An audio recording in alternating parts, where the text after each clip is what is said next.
Maaf, anak ini anak hasil perkosaan. Sampai ibunya meninggal, ibunya nggak pernah cerita siapa bapaknya. Jadi anak itu saja yatim piatu. Tapi sekarang dia jadi ahli peneliti lautan tropis. Dia doktor sekarang sudah. Saya bangga sekali. Saya ketemu anak ini tanpa harapan hidupnya. Waktu ibunya meninggal, dia memang sedih. Tapi kami jadi papa mamanya sejak kami pertama kali ketemu. Saya bisa cerita cukup banyak. Anak-anak hasil perkosaan pun ayat ini terjadi. Walaupun prosesnya sangat luar biasa. Sangat mengerikan. Saya mau bacakan dulu satu SMS. Hendro, kamu kesini Hendro. Supaya tahu ini ditulis jam berapa tadi. Saudara, ini 2 anak yang kami dapatkan. Iya papa, biar dia berubah total dulu. Aku percaya 10 tahun kemudian adik-adik ini akan dipakai Tuhan luar biasa. Hanya problemku adalah harus kuat tahan batin hadapi karakter mereka yang tahan banting hadapi karakter mereka yang pemberontakan. Aku hanya berdoa agar Tuhan menjamah mereka dan aku juga diberi kekuatan dan kesabaran untuk bimbing mereka. 2:30 saya dapat SMS. Hampir di setiap kota saya punya rumah. Dan rumah itu untuk nampung ini. Hari ini kami di Jogja seharian cari rumah. Dan kami sudah lihat 2 rumah. Satu daerah Taman Siswa di Gang Permadi. Dan satu di mana itu tadi? Gak ingat jalan apa ya?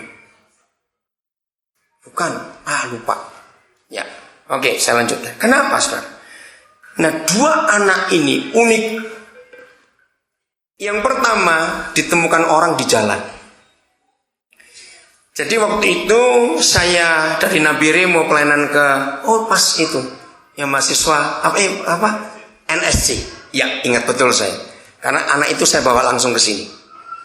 Dari Juanda Airport saya mau pulang ke rumah di Surabaya, terus saya itu ingat sabun mandi saya habis. Terus saya bilang pada supir taksinya, Pak cari Alfamart atau Indomaret. Yang mana? Terserah, pokoknya sejalan ke rumah. Saya sibuk ngurus SMS. Tato, loh kok sampai daerah Pakis? Padahal bukan di situ, harusnya belok, nggak apa-apa. Pak ini kemana? Lo katanya ke Alfamart. Lo kok ke sini? Ya setahu saya di situ ada. Oh ya sudah kalau begitu. Jangan pernah marah sekalipun salah jalan.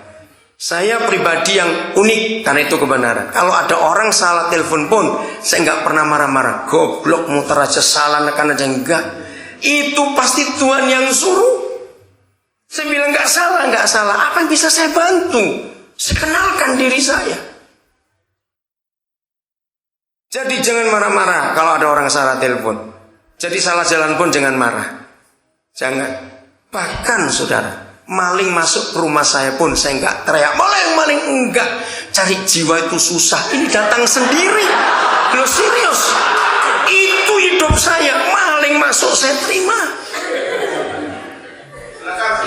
Iya silakan, nggak apa-apa, lo bener. Saudara, karena mencari jiwa itu susah. Saya kan ajak ngomong dia, saya nolong berapa maling selama saya hidup ini. Bahkan mereka curi balik, saya nggak apa-apa. Itu milik Tuhan. Saudara, dimanapun kami tinggal, orang itu kenal rumah kami adalah rumah yang nggak pernah kami kunci sampai hari ini. Siapa aja silakan, ayo, nggak takut. Saudara, ini konsep hidup. Manusia itu berharga. Akhirnya dia bilang, Pak itu ada Alfamart. Oke silakan mampir. Begitu mampir, ada orang yang namanya Ferry, saya kenal. Duh, kok di sini? Iya, kesasar saya bilang. Enggak kesasar. Kenapa? Koden mau anak enggak? Orang itu sudah biasa nawari saya anak itu sudah. Mau? Di mana? Ada di rumah. Ya kamu dapat di mana? Saya dapat di jalan. Oke. Akhirnya saya bilang, Pak, belok dulu ke rumah orang ini. Datang. Lalu saya lihat dia. Terus saya tanya, mamamu mana? Mati om. Hilang om. Lah papamu mana? Mati. Jawabnya enteng sekali saudara. Oke. Kok enggak ikut om ke rumah? Manggil papa mau enggak? Mau. Sampai ada dia manggil papa. Saya sekolahkan dia. Saudara kan saya tanya dia. Jadi kamu itu anaknya siapa? Kamu itu ada di mana? Dari mana? Ternyata dia itu anak dari panti asuhan yang melarikan diri. Nah kebetulan saya kenal pemimpin panti asuhannya. Boleh nggak papa telepon? Dia panggilnya Mami Esther. Boleh. Sungguh ya? Kamu nggak takut dimarahin? Enggak.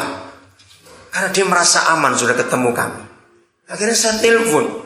Saya panggil namanya. Saya panggil Ter, aku nemu anakmu. Saya bilang, yang mana? Karena dia sudah bisa kehilangan anak tahu. Ini, loh, kok bisa kau dapat? Yang nemu di jalan oleh orang. Aduh, kau ini sudah anak itu nakalnya luar biasa. Nah terus saya tanya, Esther, ini anaknya siapa? Kami tuh nggak tahu, yang nitipin itu neneknya. Boleh nggak saya tahu telepon neneknya? Aduh, ini sudah lama nggak kontak, saya nggak tahu. Besok saya cari. Ya udah, saudara, anak itu tinggal dengan kami. Nah kalau di Surabaya, kami punya pengasuh. Baik punya kakak, sebut kakak atau bapak. Nah ini yang lagi SMS tadi. Begitu kualan dia ngurus anak itu. Tapi karena saya sudah impartasi iman saya, maka itu dia bilang 10 tahun lagi Pak, saya akan lihat mereka berubah. Nah anak yang kedua ini 2 orang. Itu saya dapat dari panti asuhan di Bandung. Waktu itu kami di Bandung dengan anak kami 1 Ringo dari Bogor.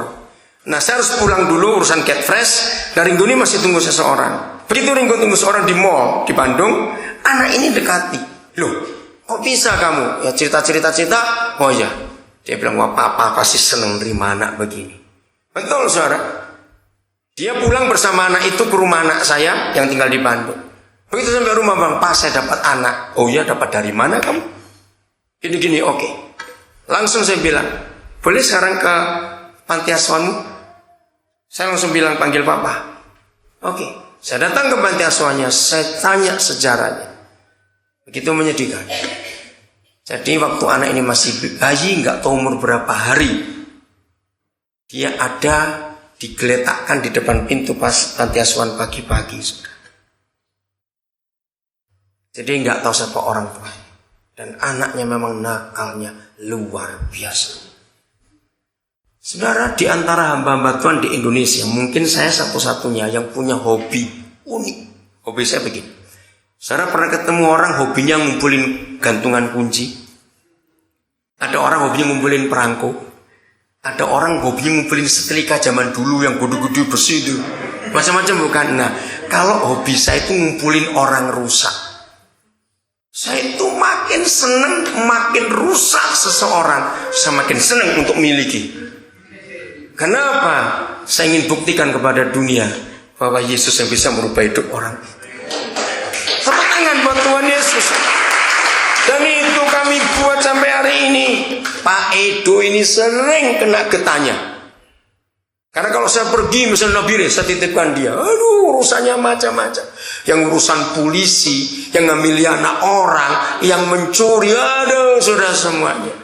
Saudara, tapi itu makanan kami sudah. Sering kalau orang tanya gini, ya berarti kan sering dimanfaatkan kalau gitu badannya. Saya jawabnya cuma gampang. Jujur ya. Kalau ada yang ngaku angkat tangan, tak panggil wartawan KR. Kedutaan rakyat itu loh, koran Jogja. Okay. Siapa selama hidup walaupun hamba Tuhan nggak pernah memanfaatkan Tuhan? Ngacu ngomong. Loh, betul tidak? Ayo ngaku sih.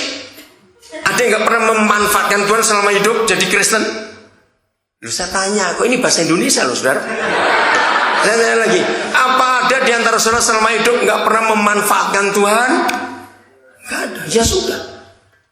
Jadi kalau kita dimanfaatkan orang, sudah sama-sama 1-0, 1 sama, nggak usah takut. Bahkan ada beberapa anak-anak itu jual rumah yang saya sudah beli, saudara. 3 lagi rumah saya dijual. Saya tetap ngampuni. Dengar ayat ini. Saya baca lagi, Mazmur 139. Tulang-tulang ayat 15, tidak terlindung bagimu ketika aku dijadikan di tempat yang tersembunyi dan aku direkam di bagian-bagian bumi yang paling bawah. Jadi kaset masternya itulah Papa di surga. Katakan amin. Dan selama 9 bulan 10 hari normal kita dalam kandungan ibu, Papa sedang memindahkan dirinya ke hidup kita. Katakan amin. Begitu hebatnya, begitu mulianya manusia sampai